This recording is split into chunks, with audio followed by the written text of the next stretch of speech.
aí entra uma conversa interessante, porque eu já vi em alguns vídeos você falando que Javé fez coisas más, mas ele não é mal. Não é isso, não é? Exatamente. E aí eu me lembro de um conceito teológico que é a teologia negativa, que é quando você não pode lançar sobre Deus, por exemplo, conceitos humanos, né? Equidade, né? Porque você fala assim, aí eu vou fazer uma pergunta. Teoricamente, quando Deus fala, Abraão, mata Isaac, a gente fala, cara, isso é horrível. Mas é horrível na nossa ótica. Talvez numa ótica divina, aí entra o relativismo moral que o próprio Nietzsche traz.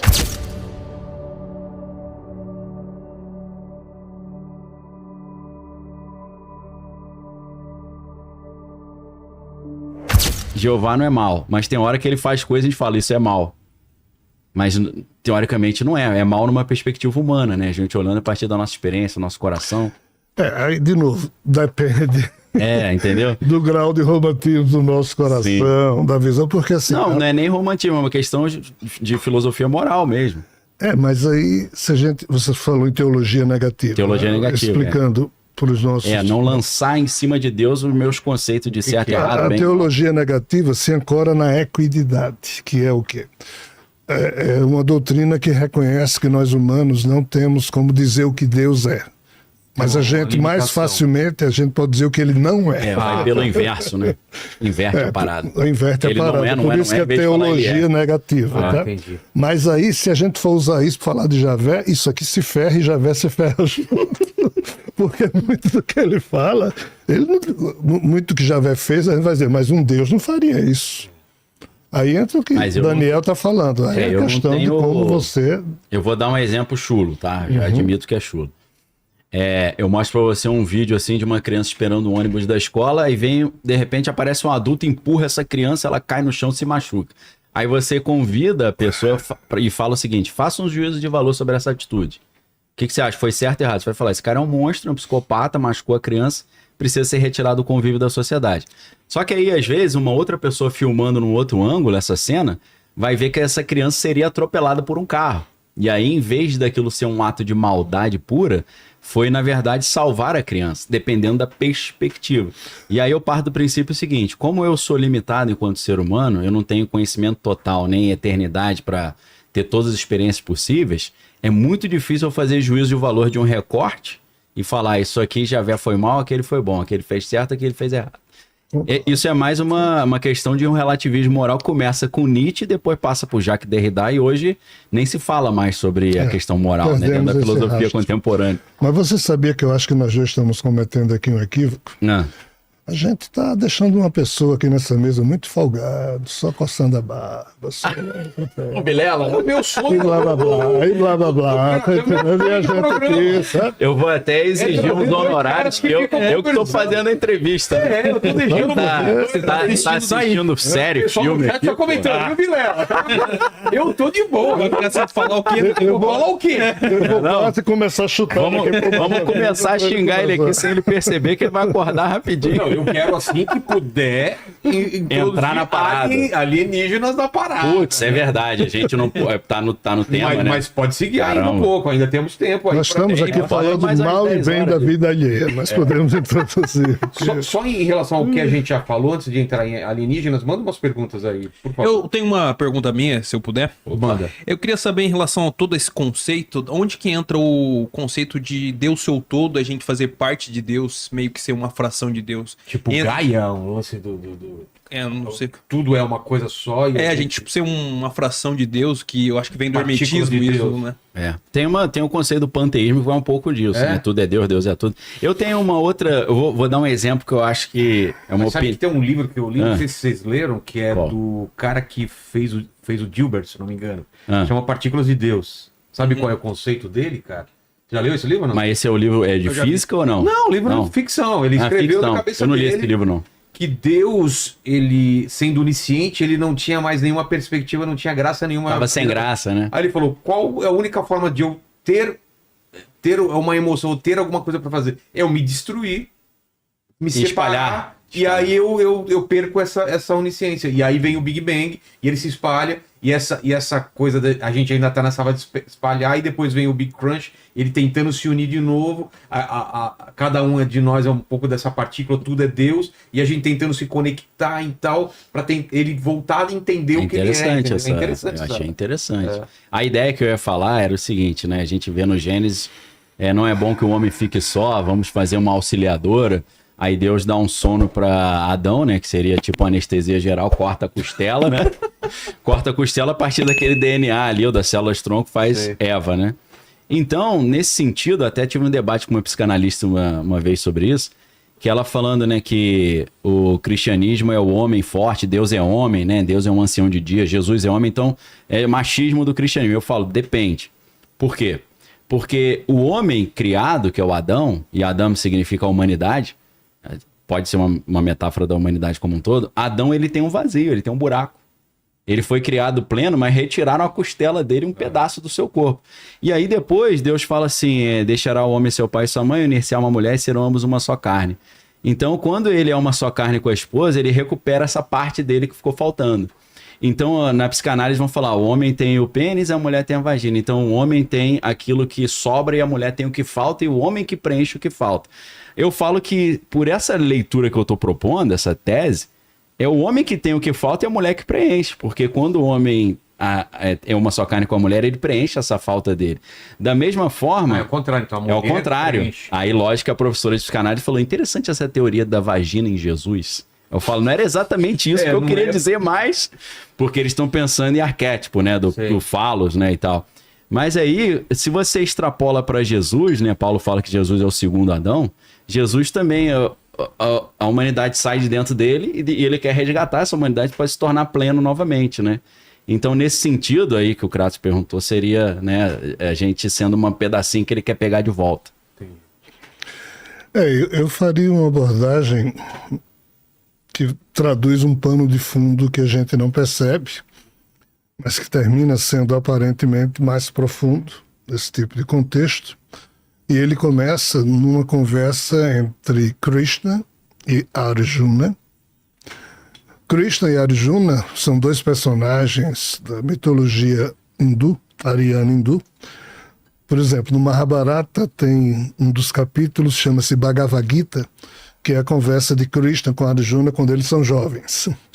Mas há uma outra Gita, ou seja, uma outra canção do Senhor, chamada Uttara Gita, em que Krishna e Arjuna conversam já velhos antes dos dois morrerem. E Krishna responde a Arjuna a seguinte pergunta. Arjuna questiona Krishna, Krishna, o que é um ser humano?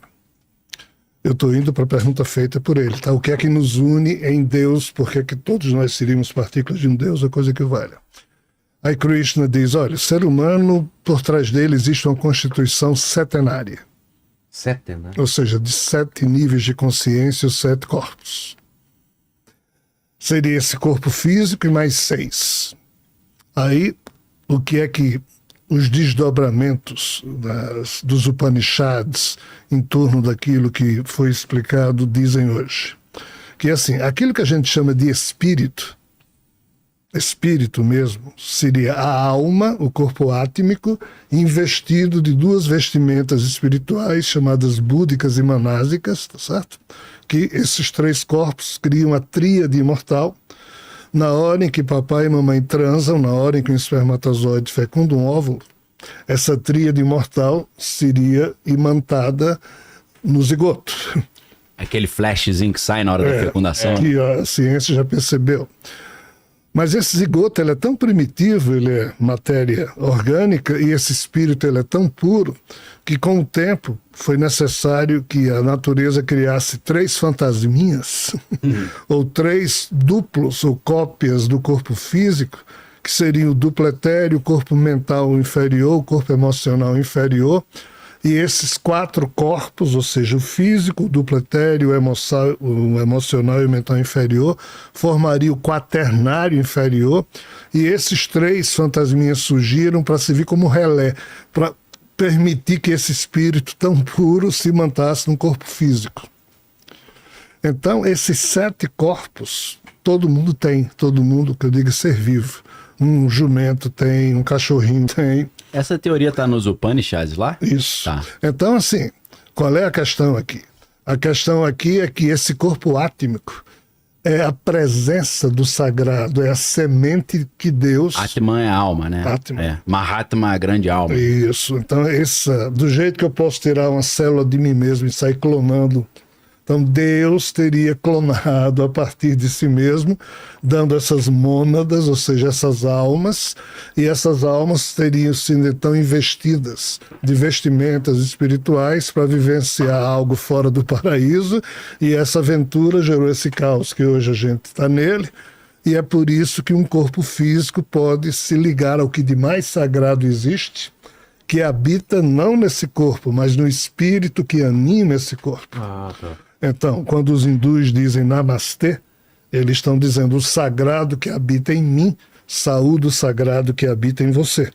Mas em termos do corpo átmico que habita tanto o espírito que lhe anima, como o meu, como o de uma barata, de um inseto, por isso que os hindus praticam a ahimsa, não violência. Porque eles percebem a presença de Deus em absolutamente todos os seres, mas na parte espiritual que sustenta esses seres transitórios que nascem e morrem. Então, assim, o contexto mais profundo que nos fornece uma pista da gente entender que todos nós somos partículas de um Pai, Mãe amantíssimo, um Deus incognoscível, que está além dessas descrições de Bíblia, de Mahabharata, de blá blá. Esses seres seriam criadores e não exatamente o Deus incognoscível. É essa distinção que é feita. Perfeito.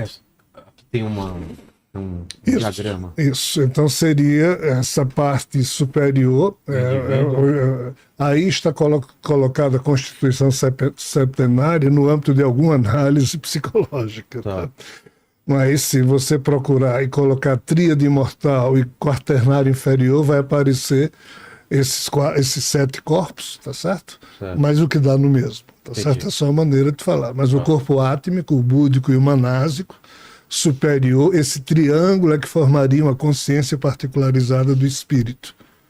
E essa parte menor é onde está o ego, mano, o eu. Isso.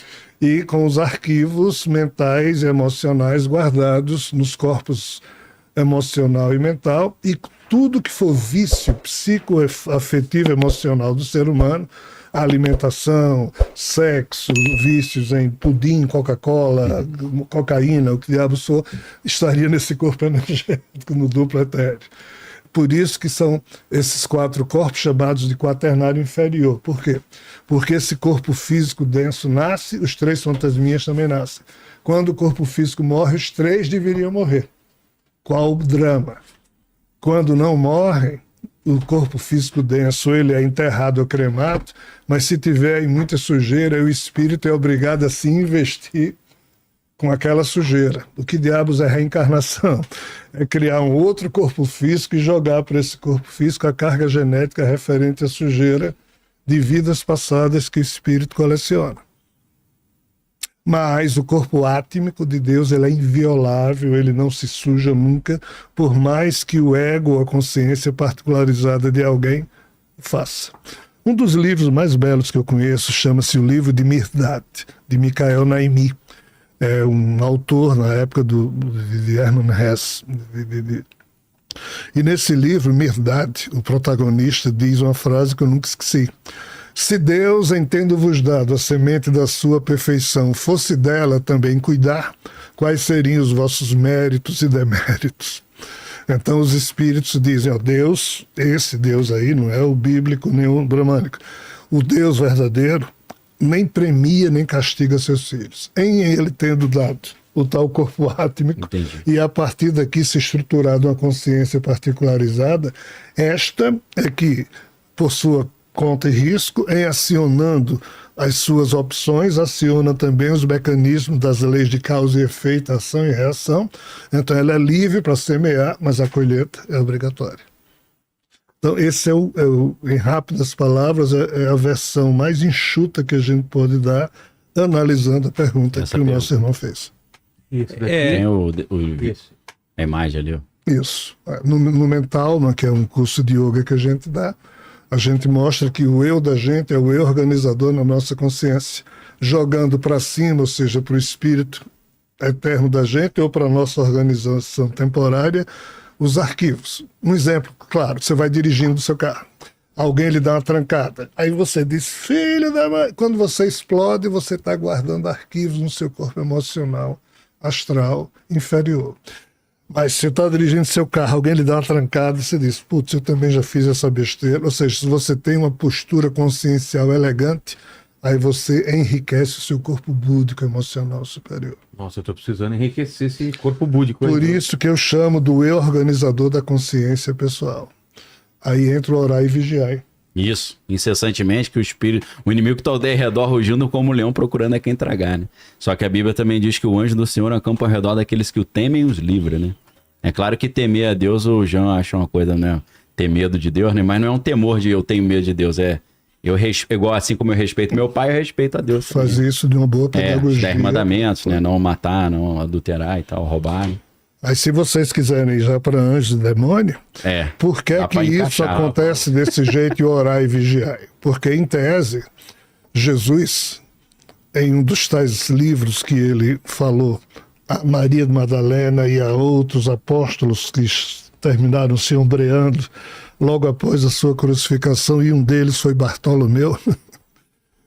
Bartolomeu foi alguém que teria escrito esse livro chamado Evangelho de Bartolomeu. E quando Jesus aparece para ele ressuscitado, ele cai no choro e diz, mestre, me perdoa, eu fugi na hora que você foi preso, só João ficou com você, todos nós outros fugimos. Mas mestre, eu fugi, mas eu me escondi e de longe eu fiquei olhando para você na cruz. E entre as lágrimas, uma hora em que eu enxuguei meus olhos, eu vi que você desapareceu da cruz. Para onde é que você foi? Aí Jesus diz, eu dei 500 passos em relação ao interior da terra, porque eu fui liberar as almas dos humanos que desde a época do pai Adão, Belial e Hades, ou Hades, vão guardando no Tártaro, e eu fui lá abrir essa porta e finalmente as almas dos humanos que colecionavam arquivos ruins que Belial e Hades pegavam, agora estão liberados, blá blá blá blá blá blá blá blá. Libertos. Isso aí eu concordo também, isso aí é bíblico, né? Foi o centro da terra, levou cativos os cativeiros, né? E aí quem estava no inferno foi pro seio de Abraão, né? Aí desde então passou o livre-arbítrio dos humanos, ver como é que organiza a sua consciência. É verdade. Cada um sendo julgado pelas obras, né? E nesse ponto as religiões servem como fator pedagógico, fator educativo para tentar semear nos seres humanos. Limpar essa sujeira aí, né? E aí vai do exemplo que cada... Sabe um link agora que eu pensei aqui, Vilela, entre os alienígenas e tudo que a gente está falando? Eu tenho uma leitura do Agostinho, que você citou, o Agostinho de Hipona, que foi talvez tenha sido por causa de Agostinho que alguns aspectos mais interessantes não entraram na Bíblia. Por quê? Aí vem até, em vez de você pensar, né, o gnosticismo estava atuando contra o cristianismo, mas nesse sentido atrapalhou, eu creio. Por quê? Agostinho tinha sido gnóstico, depois ele se converte ao cristianismo. E eu creio que o livro de Enoque, e aí é o link que eu estou fazendo, quando o livro de Enoque diz que os vigilantes, né, liderados por Samyaza, quiseram se tornar carne, entrar num corpo, ter a experiência do corpo, isso fundiu ali a concepção de Agostinho, a concepção gnóstica, porque ele pensa assim, peraí, um ser etéreo, espiritual, não vai querer vir para a matéria, é se rebaixar demais. Então ele, em tese, tá, isso aí não é nem fofoca espiritual, fofoca minha que eu tô jogando aqui. Ele retirou grandes porções do livro de Enoque que estariam na Bíblia, devido à sua visão gnóstica, não aceitando que um ser de uma dimensão superior espiritual ia querer virar e ter experiências carnais. Então aí entra, se a gente for pensar a questão dos filhos de Deus, filhos dos homens, né? Os Nephilim, né? Então, por que isso não entra na Bíblia, essa história de Nephilim, que às vezes tem a ver com a abdução alienígena, porque sempre a coisa mais comum em relatos de abdução alienígena é a mulher falar que fizeram experimentos com seus órgãos reprodutores. Então parece que tem algum tipo de coisa de reprodução nesses relatos. Eu creio que essa parte de Enoque não entra na Bíblia por causa de um resquício gnóstico em Agostinho, que achou inconcebível um anjo, na visão dele, ainda que fosse um anjo caído, querer virar um ser material.